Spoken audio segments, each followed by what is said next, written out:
Hi there everyone and welcome along. Today we're taking a look at another great little cinema that has been lost forever. The Playhouse in Saxmundham in Suffolk in the UK. Saxmundham is a small market town situated just off the main A12 route between Ipswich and Lowestoft. Now during World War I, a projector on a trailer screened films in the Market Hill in Saxmundham, and in 1919 the kinema was opened in the Salvation Army Hall located on the High Street. A Mr. Punchard was the first manager, and Flossie Bowers played the piano to accompany the silent films. Now in this little cinema, Noel Vincent, a schoolboy, later recalled, "We watched cartoons of airplanes dropping bombs on Kaiser Bill and laughed at Charlie Chaplin. We sat in the ninepennies because the rough boys sat in the fivepennies and threw orange peel. The authority of the usherette with her torch extended from the expensive seats at the back, used by young men and their girls, down to the ninepennies, but stopped there. From then on down to the front it was every boy for himself."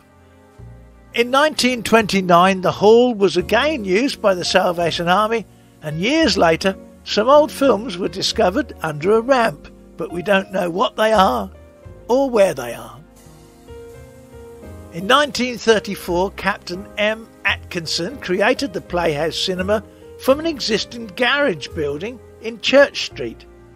It had 300 seats, most of them on the lower floor, but several were on a small gallery. A big plus for the cinema with young people was the addition of double seats at the back, affectionately known as cuddle seats. The cinema had Ross projectors and a British acoustic BA sound system. The arc lamps were K-Lee.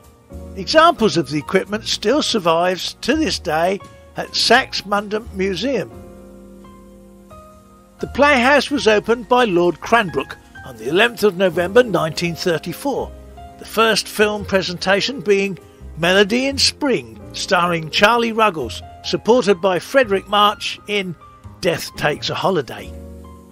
The cinema was very profitable, and particularly during World War II, with neighbouring military camps and air bases in the area. Over the years the cinema suffered with vibrations from heavy traffic on the main A12 road, which was only 200 yards away. Whistles from the nearby railway station were also occasionally heard during the film, probably just on a quiet bit. In 1945 Captain Atkinson died, leaving his widow to carry on the business with the help of Mrs. Joan Foster. When Joan's husband Henry was demobbed from the Navy, he joined her and they both became the managers. Mrs. Foster, a regular face in the pay box for many years. Mrs. Atkinson formed a limited company with herself and Mrs. Foster as directors, together with a Mr. Smith.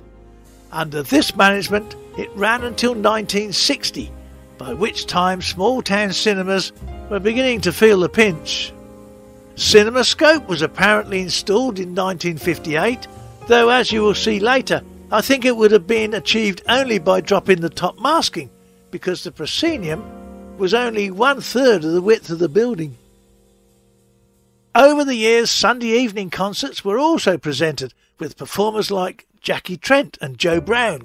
Sadly, the cinema audiences dwindled and the venture became insolvent in 1962 and the Playhouse closed. Now the chief projectionist from 1946 until the cinema's closure was Harry Archer. Both he and Henry Foster continued to live in Saxmundham, as did Flossie Bowers, who played the piano to accompany the silent films in the Salvation Army Hall.